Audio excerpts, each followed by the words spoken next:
Welcome to the Pimp My Setup highlights for episode number 128. The first setup was submitted by Lucas. I understand what you're going for here. You want to have that separation so that you do have space to put the paper down and everything, but look what it's done to your desk. Your keyboard is half on the mouse pad and half off. I don't like that. I do think that it actually, in most cases, makes a like a slant, and it's really kind of annoying, and I wouldn't like it if it was my setup. You should be sitting in the middle, and you know what? I think that you could still make it work. Something I do a lot with my setup if I ever need to, I do have a separate table that's attached for me to have all the room I need for papers and stuff, but if I ever just want to do in front of my monitors, I just take the keyboard and I just put it to the side, and then I have this whole open area to do whatever I need to do. So it's nice, it's a cool setup, but I do think it's lacking maybe some love on the wall. Maybe picture you like being a beast on a motorcycle right above would be cool. Lucas scored a 66. The next setup was submitted by Robert. The big issue with this setup, and I think everybody's seeing it, the desk is awful. You're setting yourself off to the left side, and your monitor, it's beautiful, it's an ultra wide, looks great and everything, but you're not centered to it. You're looking at the far left side. Very unusable. I do not like that, and I think it's really the only problem with your setup. But you have the dream catcher, you have all this cool stuff, but that desk just ruins it. And seeing that you have all the cool stuff on the wall and the dream catcher and all that stuff, I am honestly disappointed that you don't have anything above. I would like to see something go up there. Robert scored 68. The next setup was submitted by Tim. It is a great desk. You have a lot of room there, and then this is a great example. You set yourself into the middle. You have all the room in the world. TV, not entirely sure about what that's doing. I guess maybe the mount moves a little, otherwise it's a little off to the side. If you want to stick with a color theme, or you want to like mix it and do the Christmas whatever, maybe do some splash of that on the wall. I don't know how much you could do to the walls, but I love the guitars. I really think it helps a lot. Tim scored a 78. The next setup was submitted by Liam. Sometimes you're stuck in a room, you build the setup, and then really to make the big changes,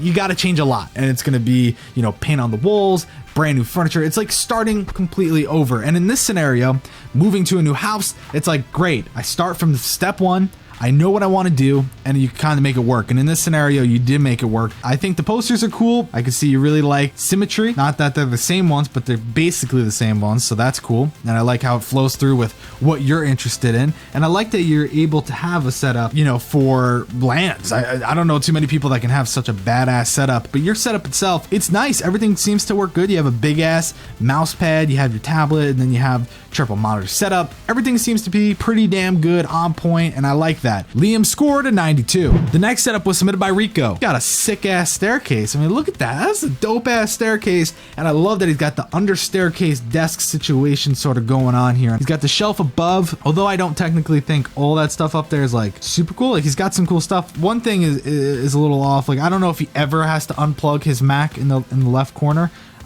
But it definitely, if you have to, it's kind of in a tucked away position, but nonetheless, that's what's running his setup. So maybe he never has to. It's different. It's something special, and I give you props for being 13. I mean, dude, you're living the life. Rico scored a 90. The next setup was submitted by Craig. An overwhelming setup at first glance. I think everyone would agree on that. And I say this a lot, but the desk is definitely playing a big factor here, because look at that leg room, and then look how he has to have the attachment piece to sort of make everything flow together. It's just sort of a mess, and he's got artwork behind it, but it's like, why? Because it's just being covered, so when you're sitting there, you don't even see it. I don't know if there's necessarily an easy way to fix it with the arrangement that he has now, because even if he was to get a longer desk, he still has this weird placement of a shelf, where I think the shelf should be on a complete different wall altogether and maybe condensed down a little bit. And he has some cool stuff on the shelf that could go on a small shelf above the new desk, and he should center the desk to the wall, and it'd be really nice if he has the room to do so. Craig scored a 72. The next setup was submitted by Ethan. I would like to know what's going on with the TV, if it's focused on,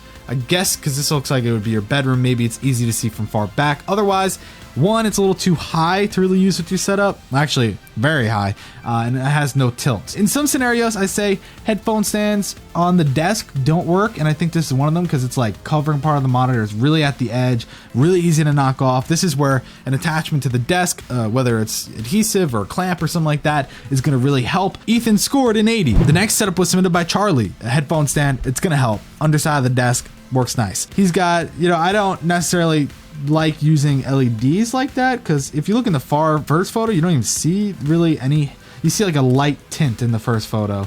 of red, but that's it. That's rope lighting. That's not really how it's supposed to be used. And in the second photo, I really like how you sort of show everything you're about. A single monitor, people say, yo bro, you need triple monitors, all you need an ultra wide. I don't think so. I think in this scenario, especially since you have the TV above, I mean, the single monitor is perfect, and it's a great monitor, and it's really nice. I like the contrasting colors on the wall. I like the furniture color. I like how everything's very clean and to the point, and it's a beautiful setup. Charlie scored a 94. The final setup was submitted by Christopher. This guy went around with some masking tape and was like, I'll fix it. I'll make it work, and it didn't really work. No worries there, man. You pick yourself up a Signum, put it more close to the butt end of the PC, get all the spewed out cables to sort of fill into there rather than to the left side where we're sort of seeing them all now. Interesting, but the actual setup is really nice. You got a great sort of monitor setup, keyboard, mouse. You know, you got your Razer swag, obviously, so you're big into that. Monitor arrangement, definitely interesting. The one on the far right, don't really think that it's 100% necessary. It's sort of hurting more than helping. Speaker placement, also a little odd. You have one off to the far right, and then you have one off to the far left, but laying down. It's okay to put it in front of your monitors. If you put it where the bezels meet, it's not really going to cover up too much space. If anything, if you want both of them laying down, then have both of them laying down, but closer. Christopher scored a 70. Charlie walked away with first place, getting a 94. Thanks for watching the Pimp My Setup highlights for episode number 128.